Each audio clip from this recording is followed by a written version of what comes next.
Good morning friends, welcome back to my channel Arpita লাইফস্টাইলে সবাইকে স্বাগত। আশা করি সবাই ভালো আছো, সুস্থ আছো। আমিও ভালো আছি, সুস্থ আছি। আজ হচ্ছে শনিবার, এখন বাজে 10টা 25। আমরা চা খেয়ে নিলাম, আলু ভাজা রুটি করে দিয়ে এলাম টিফিনে। আমিও খাবো না, বাবানও খাবে না, কারণ বাবানের শরীরটা খারাপ। বাবানও চিড়ে খাবে, আমিও একটু চা দেখি চিড়েই খাবো। আর দেখতেই পাচ্ছ সূর্যি মামা এখন থেকেই কি রোদ দিতে আরম্ভ করে দিয়েছে, কি তাপ।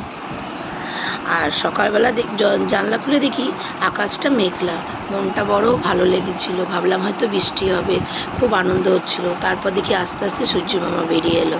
সূর্য মামার ঘুম ভেঙে গেছে। তো দেখতেই পাচ্ছ যে ঘেমে কি অবস্থা হয়েছে, দেখো পুরো, দেখো জল, দেখো দেখতে পাচ্ছ, দেখো কি অবস্থা। মানে এতটা, সব থেকে বড় কথা কি, রোদের থেকে তাপটা প্রচণ্ড বেশি। তো এইবার এখন ঘর দোর গুছাবো। বাবানকে তো সকালে স্যার পড়াতে এসেছিলো, বাবানের সোমবার থেকে আমার পরীক্ষা। তো এই নিয়ে একটু টেনশানে তো আছি। টেনশান তো থাকেই একটা। আমি জানি না আমার কেন এত টেনশান হয়। কালকে তোমাদের সাথে একটা কথা শেয়ার করিনি। কালকে আমি গেছিলাম অরিফ্লেমেরই কাজে, খর্দায় একজনকার বাড়িতে। তো আমি যখন গেছি, মানে অফিসে থেকে, যেহেতু তার কাছ থেকে অ্যাপয়েন্টমেন্টটা নিয়েছিল, তা আমাকে ফোন করে বলেছিল এরকম নিয়েছি, তুমি যাবে। তো আমি গেছি। গিয়ে যখনই তার বাড়ির সামনে দাঁড়িয়েছি, আমি দেখি কি যে এই বাড়িটা তো আমি একবারই এসেছিলাম, নামটাও চেনা চেনা লাগছে। কিন্তু যে মানে আর কি কন্ট্যাক্টটা করেছিল অফিস থেকে, তারও মনে নেই। সেটা তার ফল্ট নয়, তার মনে নেই। এবার তাও বলছে না না, এরকম নামে তো দুজন হতে পারে, বা এরকম মনে হচ্ছে আপনার, আপনি যান। আমি গেছি, দেখে ওনাকে তো চিনতে পেরে গেছি। তা আমি যে আপনি বলেছেন, এবং উনি কনস্ট্যান্ট ওনাদের বলে গেছে যে আমি গিফট পাইনি, আমি কোনো গিফট পাইনি। তো আমি যে আপনার বাড়ি তাই আসা হয়েছিল, আপনি তো আপনাকে একটা পাউডার আর সাবান দিয়ে আসা হয়েছিল, মানে গিফট পেয়েছিল অরিফ্লেম থেকে। তখন হাসছে, আনছে যে হ্যাঁ সেই কারণেই আনতে এলাম, যে যদি কোনো প্রোডাক্ট লাগে বা কিছু, এই কথা বলে। তখন নিজেও একটা অপ্রস্তুতের মধ্যে পড়ি, কারণ আমি তো সেই প্রিপারেশান নিয়েই গেছিলাম যে ওনাকে গিফটটা দেবো। বা যখন বললো যে এটা না, আমি হতেও পারে আমি ভুল, কিন্তু আমার অতটাও আমি কনফিডেন্ট ছিলাম যে আমি এখানে এসেছিলাম। তবুও কোথাও 1% মনে হচ্ছিলো যে না, হয়তো হতেও পারে, ভুল হতেও পারে, হয়তো ভাড়াটে বাড়িওয়ালা, এরকম কিছু একটা সম্পর্ক হতে পারে। তো যাই হোক, সেখান থেকে দেখলাম আমি নিজেই ঠিক করলাম। তাই ভাবি মানুষের মেন্টালিটিটা কীরকম। আমরা যখন একবার জিনিসটা পাই না, আমরা পেয়ে গেছি, আমি তো পেয়েছি, আবার কেন লাগবে। কিন্তু এখনকার অনেক মানুষ অনেক রকমের, এবং বড় বড় বাড়ির মানুষরা বেশি একটু অন্য রকমের। তো আমি কাউকে ছোট করতে চাই না। তো দেখলাম তো যে মানুষের মেন্টালিটিটা কীরকম। তো যাই হোক, এখন আর বলে কিছু লাভ নেই। আমি গিফটটা দিইনি, কালকে আর চলেই এসেছিলাম। আর প্রচণ্ড এত গরম পড়েছে, এই জন্য আমার একটাই কথা বলা, সবাই সানস প্রোটেকশান ইউজ করো, সানস্ক্রিন মেখো, এবং যতটা পারবে জল খাবে, ওআরএসের জলটা একটু বেশি করে খাবে, ছাতা নিয়ে বেরোবে, রোদটা কম লাগাবে, যতটা সম্ভব রোদটাকে অ্যাভয়েড করবে। জানি যারা বাইরে কাজ করো তাদেরকে বেরোতেই হয়, কিন্তু চেষ্টা করবে যে রোদটাকে অ্যাভয়েড করা, কারণ এই রোদটা এবং এই গরমটা প্রচণ্ড যাতে কারো শরীর না খারাপ হয়ে যায়, কেউ না অসুস্থ হয়ে পড়ো, সেই দিকে খেয়াল রাখবে। এবং ওআরএসের জল, শরীর খারাপ না হলেও ওআরএসের জলটা খাবে, এতে শরীরটা সতেজ থাকবে। শরীর দিয়ে যে ঘামটা বেরিয়ে যে জলটা বেরিয়ে যাচ্ছে, সেটা আবার যোগান দেবে। তো চলো সাথে থাকো, দেখতে থাকো। আমি এবার কাজকর্মগুলো সারতে থাকি। সকাল হয়ে গেছে মানে কাজ শুরু। তো চলো, টাটা। কমপ্লিট। প্রচণ্ড শ্বাসকষ্ট হচ্ছে রোদের মধ্যে। আমাদের যেহেতু বাইরে কাজ, রোদের মধ্যে বসে করতে হচ্ছে। ওই সামনে বাড়িতে গিয়ে প্রচণ্ড কষ্ট। তার মধ্যে আজকে একটা ছোটো কম্বল কাচলাম, কেচে দিলাম। আরও দেখো এসি সার্ভিসিং করে গেছে। আর আজকে তাড়াতাড়ি মেলে দিয়ে এসেছি, কারণ খুব কষ্ট হয়, খাওয়ার পর আর যেতে পারি না। আর ওদের 3তলা ছাদ তো, উঠতে খুব কষ্ট হয়, সিঁড়িগুলো প্রচণ্ড খাড়াই, তো আগেই বলেছি। শুধু খাড়াই বলে না, 3তলাতে যেতে খুবই কষ্ট হয়। আর বাবানকে খেতে দিয়ে দিয়েছি, এই যে বাবান খাচ্ছে ডাল, আলু ভাজা, পাঁপড় ভাজা দিয়ে টক ডাল। কারণ কালকে বাবানের খুব শরীর খারাপ ছিল, তার মধ্যে আমি টক দইও নিয়ে এসেছি, এর মধ্যে দই আছে। সবাই আবার আইসক্রিমের কৌটো ভেবে ভেবো না এটার মধ্যে আইসক্রিম, এর মধ্যে টক দইটা রেখেছি। আর আমি নিয়ে এসেছি ডাঁটা আলু পোস্ত, টক ডাল আর পাঁপড় ভাজা। কারণ আমি এঁচড় খাই না, এঁচড়ও হয়েছে যেটা আমি খাই না, পায়খানা হয়। কালকে একটু জাস্ট করলাম, কিন্তু প্রচণ্ড পায়খানা হয়। আর এই যে বাবার খাচ্ছে, তো চলো খেয়ে নিই আর একটু রেস্ট নিই, এবার প্রচণ্ড কষ্ট হচ্ছে, তারপর আসছি। তো দেখো খাওয়া দাওয়া কমপ্লিট করে আমি এখন শুয়ে পড়েছি। আর এতটাই গরম যে আমি এসিটা চালিয়েছি, কিন্তু জানি না হঠাৎ করে কি হলো, এই চোখটা আমি খুব আবঝা আবঝা দেখছি, চোখ খারাপ, বুঝতে পারছি না কেন কি ঢুকেছে, হয়তো কিছু পড়েছে। দেখো মনিটার উপর কিছু আছে সাদা রঙের, আমাদের দেখো, আমাদের দেখো কালো মনিটার উপরে তো। আচ্ছা তাহলে চোখ খারাপ হয়নি তো? দাঁড়া চুপ কত, তুই এখন এই মনিটার উপরে পড়ছি সাদা রঙের,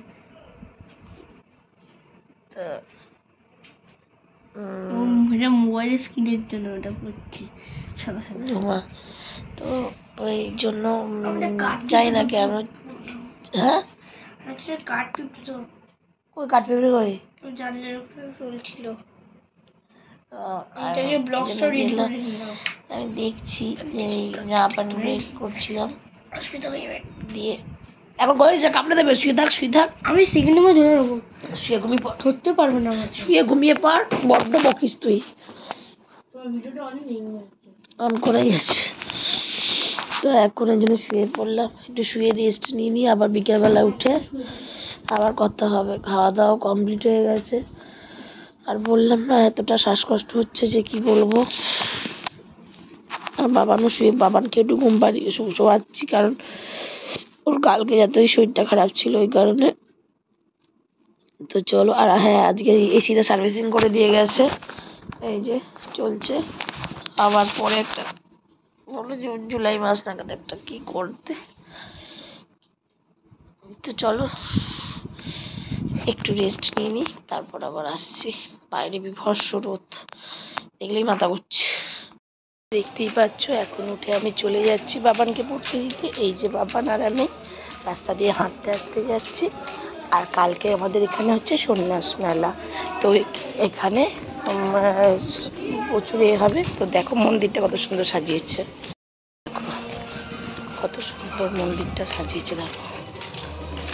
দাঁড়া এদিক দিয়ে যাবো, এদিক দিয়ে যাবো। দেখতেই পাচ্ছ কত সুন্দর মন্দিরটা সাজিয়েছে এবং পরিষ্কার করে দিয়েছে। দেখো চলো দেখতে থাকো, একটু ঘুমলাম, ঘুম থেকে উঠি এখন, এবার যাচ্ছি ডিউটি করতে। দেখো এখন যাচ্ছি ডিউটিতে, বাবানকে পড়তে দিয়ে তারপরে আসবো। বাবানকে আবার ওআরএস একটু গুলে দিলাম, কারণ কালকে শরীরটা খারাপ ছিল। চলো আগে দিয়ে দিই, তারপরে এসে কথা হবে। যাওয়ার সময় একটু মোমো নিয়ে এলাম, অনেকদিন মোমো খাওয়ার খুব ইচ্ছা ছিল, স্টিম মোমোটা অনেকদিন খাওয়া হয়নি। আর এই দোকানের মোমোটা খুব ভালো, কিন্তু আজকে সেই ঝাল চাটনিটা পাইনি।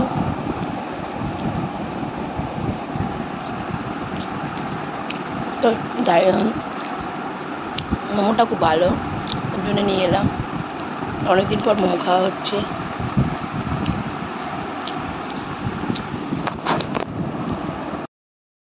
আমার তো মোমো খাওয়া হয়ে গেছে, এবার আমি বসে বসে কোনো রিলসগুলো পোস্ট করলাম, কারণ ওই কাজটা বাকি থাকে। আর রাতের বেলা প্রচণ্ড অশান্তি হয় এই কারণে, কারণ শুধু দেরি হয়ে যায়।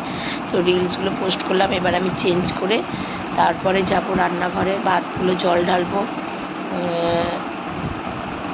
যেহেতু রাতেরবেলা পান্তা ভাত খাবো। আর এই যে বসে আছি এখন। আর কালকে তোমাদের বলেইছিলাম এইটা একটা দাদুর কাছ থেকে নিয়ে এসেছি, খুব ভালো খেতে, এটা ভালো লাগলো খেতে। তো এইভাবে তার রিলসগুলো অনেকদিন সত্যি পোস্ট করা হয়, পোস্টটা ঠিকঠাক না করলে আমার ভালো লাগে না, এটা আমার কাজের মধ্যেই পড়ে, যেন মনে হয় যে আমি কিছু একটা করিনি, কাজ করিনি। তো চলো দেখতে থাকো, আমার কাজ কমপ্লিট হয়ে গেছে, এবার চেঞ্জ করে নিই, তো আবার আসছি। দেখতে পাচ্ছ আমি এখন চলে এসেছি রান্নাঘরে। আমার বাসনগুলো হয়ে গেছে, কাল সকালে তো ভাত জল দিয়ে রেখেছি, বাসনগুলো বড়া করবো। আর এখানে আলু ভাজা হচ্ছে দেখো। আর এখানে বাবানের জন্য ভাত বসিয়েছিলাম, বাবা খাবে আর যারা খাবে খাবে গরম ভাত। তো সেই ভাত হচ্ছে ডালটা করে গরম হয়ে গেছে, একটু বসে আছি। আর বাইরেটার বাইরেটা এই দরজাটা খুলে গেছি, কী অবস্থা আছে, এখনো বাস খোলা হয়নি, রান্নাও হচ্ছে। এখানে একটু হাওয়া বেড়ে নেয়, এইটুকুনি জানলা, পাশের বাড়ি, কখনো হাওয়া ঢুকে খুব কষ্ট হবে, খুব কষ্ট হবে। তো চলো সাথে থাকো। ফ্রেন্ডস দেখতেই পাচ্ছ আমি ফ্রেশ হয়ে গেছি, আবার চান করে এসেছি মাথার তেল দিয়ে। কারণ এত গরম, আর গরমের থেকে আর্দ্রতাটা বেশি, ওই জন্য আরও লাগছে। তো চান করে এলাম। তো খাওয়া দাওয়া তো 10টার আগেই হয়ে গেছে। আমি বাবানকে ভাত আর আলু ভাজা দিয়ে দিয়েছিলাম, আর আমি তো পান্তা ভাত ফুলুরি দিয়ে খাওয়া হয়ে গেছে। জল ঢেলে খেয়ে দিয়ে আমি পড়ালাম বাবানকে এতক্ষণ ধরে, 11টা 10-15 বাবান পড়লো, পড়ে তারপরে এখন বসে কার্টুন দেখছে। তো আমি এখন বসে রয়েছি, চান টান করে এলাম। পাম্পটা চালিয়ে জলটা ভরে চান করতে কি যে আরাম, খুব ভালো লাগছে। আর 1 তারিখ থেকে বাবানের পরীক্ষা।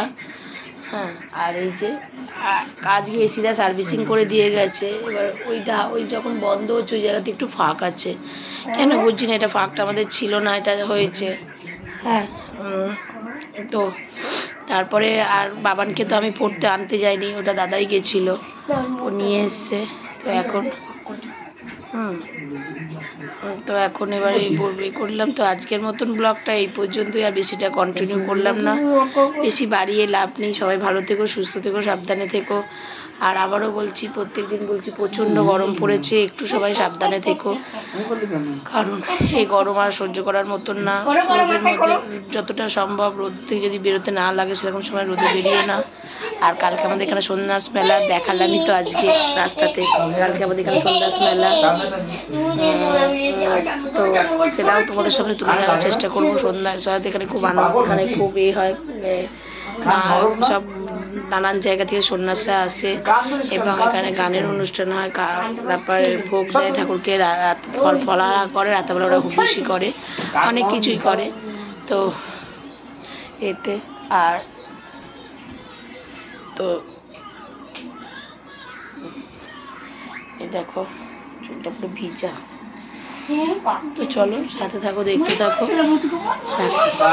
এইটুকুনি, ভালো লাগছে না, হাঁপিয়েও যাচ্ছি। চলো, তো চলো, টাটা, গুড নাইট। আজকে এই ব্লগটা আর বাড়ালাম না, আজকের মতন এইটুকুনি। সবাই ভালো থেকে সুস্থ থাকো। আর ভিডিওটা যদি ভালো লাগে অবশ্যই লাইক, কমেন্ট, শেয়ার করো। আর যারা এখনো পেজটা ফলো করি অবশ্যই ফলো করে দিও, ফেসবুক পেজ অর্পিতা লাইফস্টাইল। চলো টাটা, গুড নাইট।